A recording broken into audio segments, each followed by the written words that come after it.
नमस्कार। आप देख रहे हैं आपकी नज़र और मैं हूं आपकी होस्ट जोया।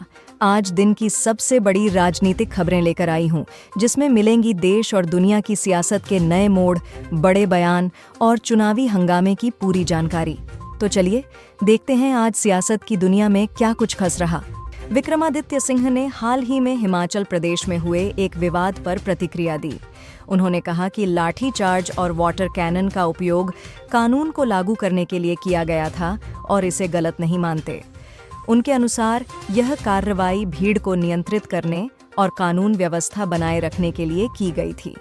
इसके अलावा अगर किसी मस्जिद में अवैध निर्माण होता है तो कानून के तहत उचित कदम उठाए जाएंगे। वे लोगों की भावनाओं का सम्मान करते हुए परंतु कानून को सर्वोपरि मानते हैं।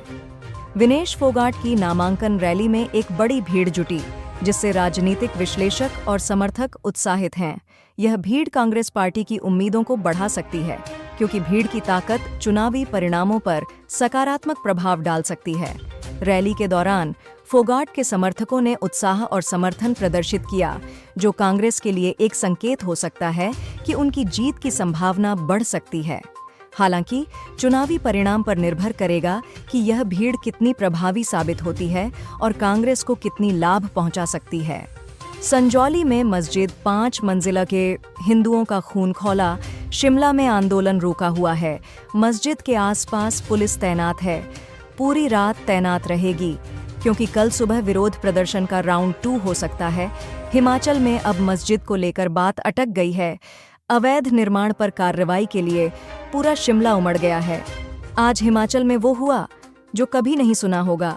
मस्जिद के विरोध में जो सड़क पर आए, उन पर लाठीचार्ज हुआ। कई लोग घायल हुए। वाटर कैनन से प्रहार हुआ। मामला बहुत सेंसिटिव है। देवभूमि का ये अब धर्मयुद्ध है। जम्मू कश्मीर में कांग्रेस अध्यक्ष मल्लिकार्जुन खड़गे ने पीएम मोदी पर जमकर हमला बोल। खड़गे ने बिना नाम लिए कहा कि अगर 20 सीटें कम होती तो ये जेल में होते। उन्होंने कहा कि ये लोग जेल में रहने लायक हैं।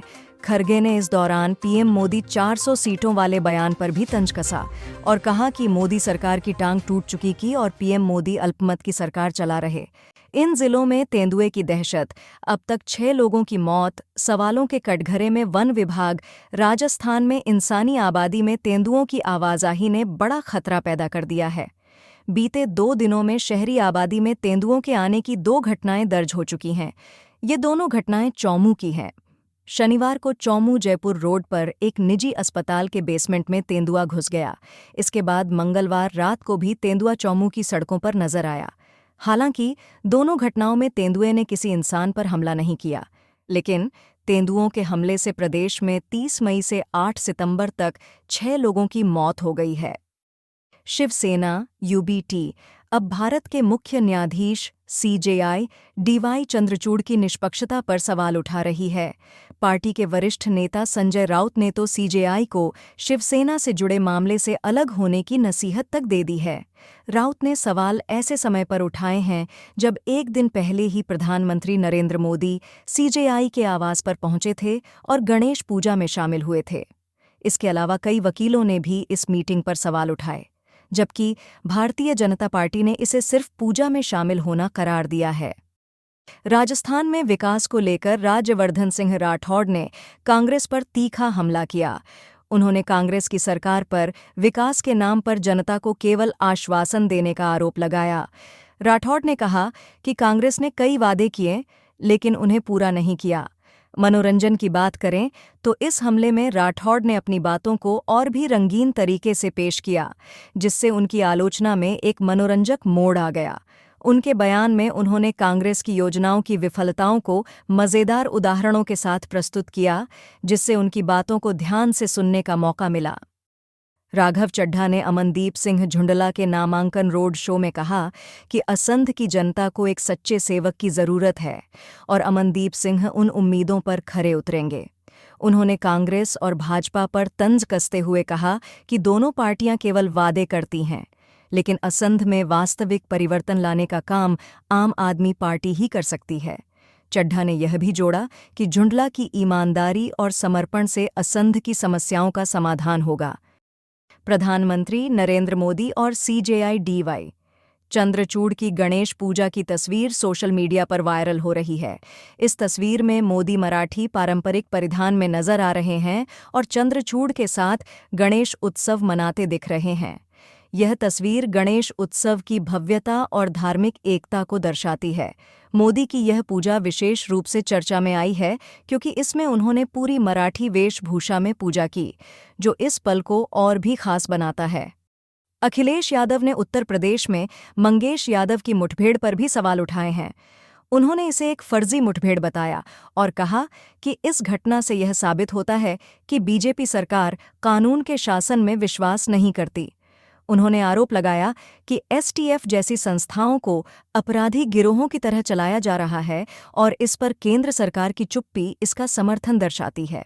उन्होंने पूछा कि एसटीएफ के खिलाफ कोई कार्रवाई क्यों नहीं हो रही है और उन्हें बचाने के पीछे कौन है। अखिलेश यादव की राजनीति में पीडीए, पिछड़ा, दलित, अल्पसंख्यक गठबंधन का जिक्र लगातार हो रहा है, लेकिन मौजूदा हालात में सवाल यह उठता है कि वे किसका साथ देंगे, यादव मजबूरी या दलित जरूरी। अखिलेश यादव को अपने पारंपरिक यादव वोट बैंक को बनाए रखना जरूरी है, लेकिन वर्तमान राजनीतिक समीकरणों में दलित वोटों का महत्व भी तेजी से बढ़ रहा है। इससे यह चुनौती सामने आ रही है कि उनका झुकाव किस ओर होगा। इसके साथ ही उन्होंने फर्जी मुठभेड़ों और दलितों पर हो रहे अत्याचारों पर भी सवाल उठाए हैं। मंगेश यादव की मुठभेड़ का उदाहरण देते हुए उन्होंने आरोप लगाया कि बीजेपी सरकार के तहत एनकाउंटर्स का पैटर्न बन चुका है, जिसमें दलित और पिछड़े वर्गों को निशाना बनाया जा रहा है। अखिलेश ने कहा कि इन फर्जी मुठभेड़ों में दलितों को मारा जा रहा है और सरकार इसके जरिए उन्हें दबाने की कोशिश कर रही है। इससे यह स्पष्ट होता है कि अखिलेश यादव के सामने जातिगत समीकरण और मुठभेड़ों पर उठे सवाल एक बड़ी राजनीतिक चुनौती के रूप में खड़े हैं। शिमला में मस्जिद को लेकर हाल ही में जोरदार प्रदर्शन हुआ, जिसमें हिंदू संगठनों ने कथित अवैध निर्माण के खिलाफ आवाज उठाई।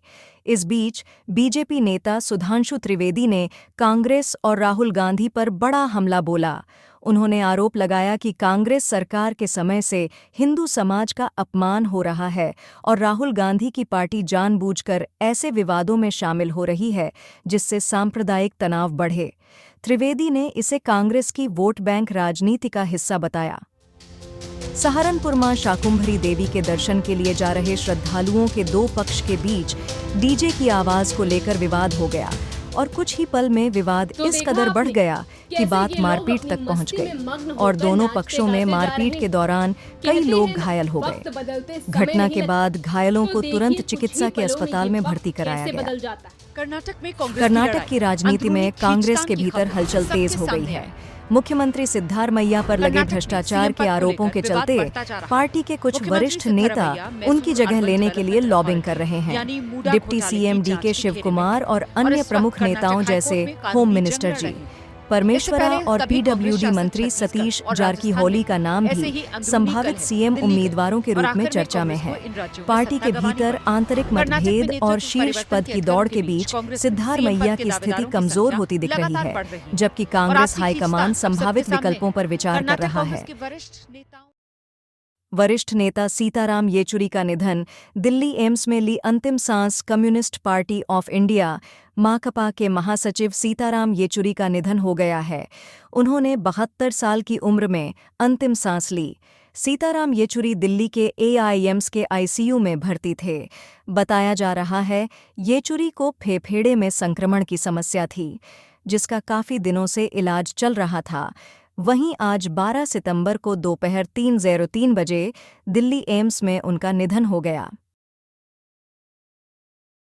शिमला मस्जिद विवाद मामले में नया मोड़ आ गया है। मुस्लिम पक्ष विवादित मस्जिद का अवैध हिस्सा तोड़ने को राजी हो गया है। मुस्लिम पैनल ने नगर निगम से अवैध हिस्से को सील करने को कहा है। पैनल ने कहा कि वह खुद ही उस हिस्से को गिरा देगा। मस्जिद समिति के प्रतिनिधियों ने गुरुवार को शिमला नगर निगम आयुक्त भूपेंद्र कुमार अत्री को इस बारे में एक ज्ञापन सौंप दिया। साथ ही नगर निगम से संजौली में इमारत के अनधिकृत हिस्से को सील करने की गुजारिश की। मुस्लिम पक्ष ने यह भी कहा कि वे खुद उस हिस्से को गिरा देंगे।